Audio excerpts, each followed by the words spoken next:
I'll kiss your boots if you can do it. But to be the man, you gotta beat the man. And I'm saying, woo, right here. I'm the man. You're gonna be mine. Woo! You tuned in to the best, and that's no other than G5 Jeff TV. Hit the subscribe button, hit the like button. Please share this video, support your boy. Support good content at all times. All social media is in the description box, and please hit that bell icon so you can be notified when I drop that heat.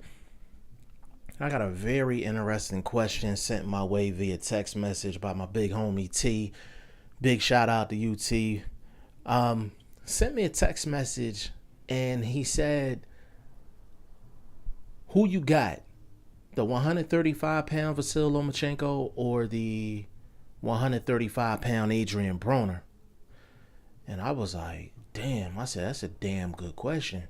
But I said, I got to kind of revise his own question. I know he asked me the question, but I said, I got to revise it in order for me to answer it. Number one, I'm like, okay, does he mean a fantasy match between the 135-pound Vasyl Lomachenko and the 135-pound Adrien Broner? Or just in general, who do I got?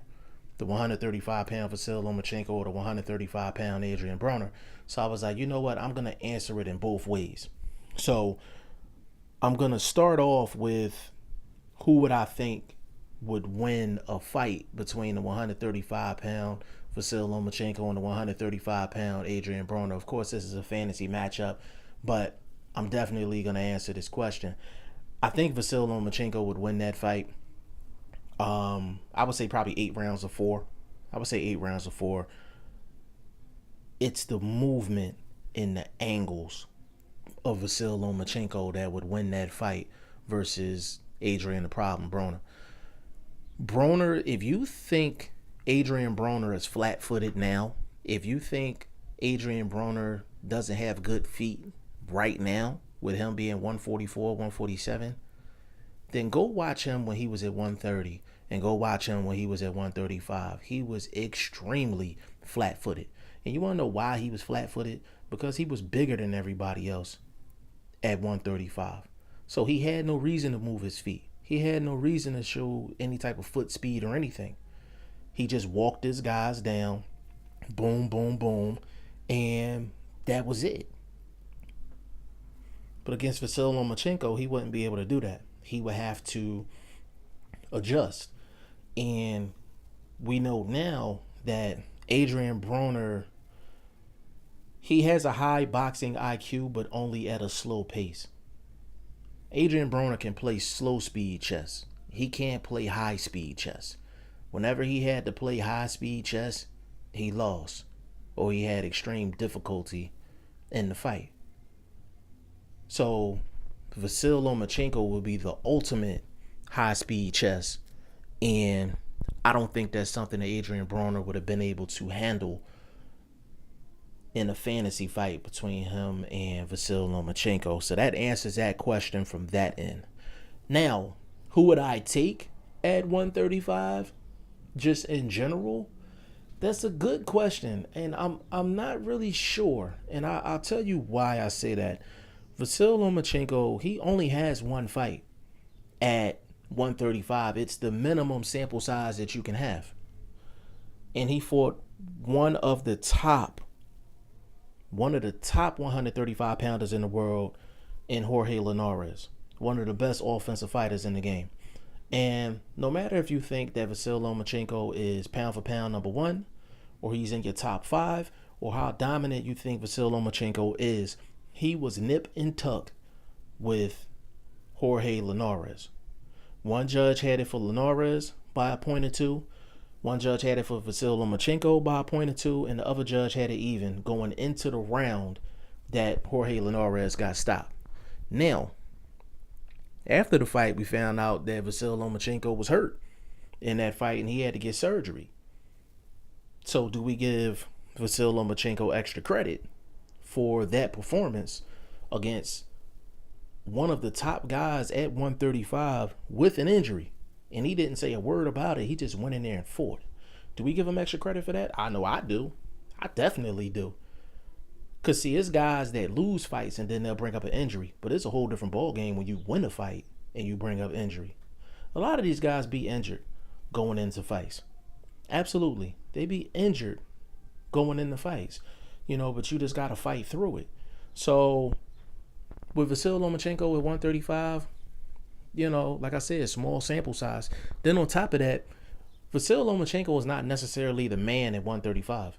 He's not the man at 135. There are other champions that you have to throw into the conversation. And he's only had one fight.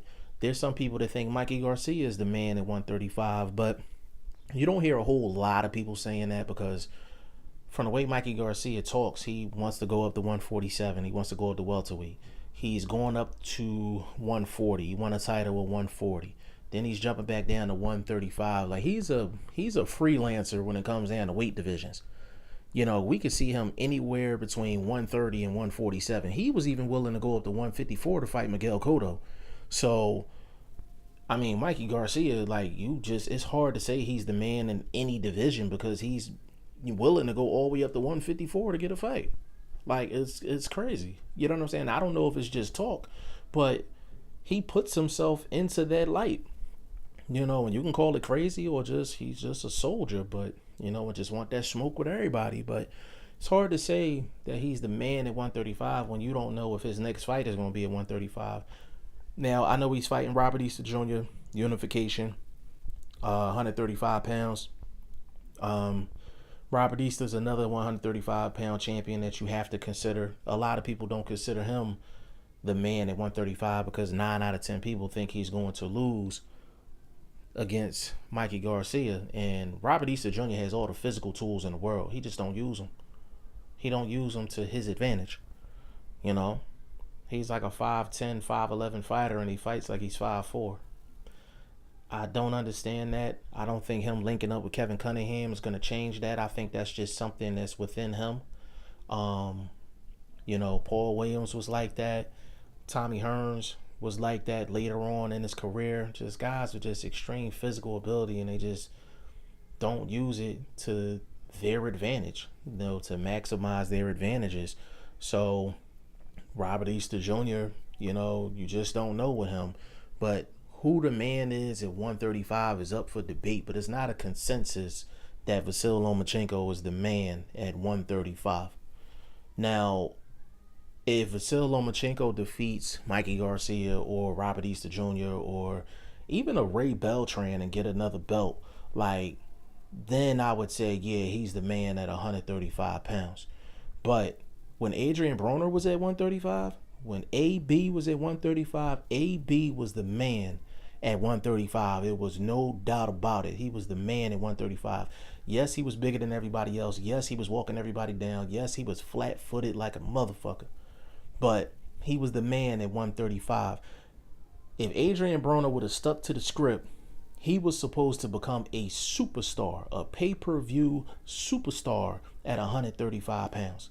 He'd have had all the guys at 130 coming up to go challenge him. He'd have had all the guys at junior welterweight coming down 5 pounds to come see him, all because he would have been a superstar. But Adrien Broner wanted to go up to 147, bit off more than he could chew. You know the whole story with that. So just in general right now, Vasyl Lomachenko doesn't have enough body of work for me to take him at 135 over Adrien Broner at 135 in a general sense. But I do think in an actual fight between those two, I think that Vasyl Lomachenko at 135 would have beat Adrien Broner at 135. But y'all let me know what y'all think in the comment section on this particular issue. And I mean both ways. Who do you think would win a 135-pound fight between Vasyl Lomachenko, the 135-pound version of Vasyl Lomachenko, and the 135-pound version of Adrien Broner? And who would you take just in general, the 135-pound Vasyl Lomachenko or the 135-pound Adrien Broner? It's G5 Jeff TV. Hit the subscribe button, hit the like button. Please share this video. Support your boy. Support good content at all times. I appreciate y'all. Peace.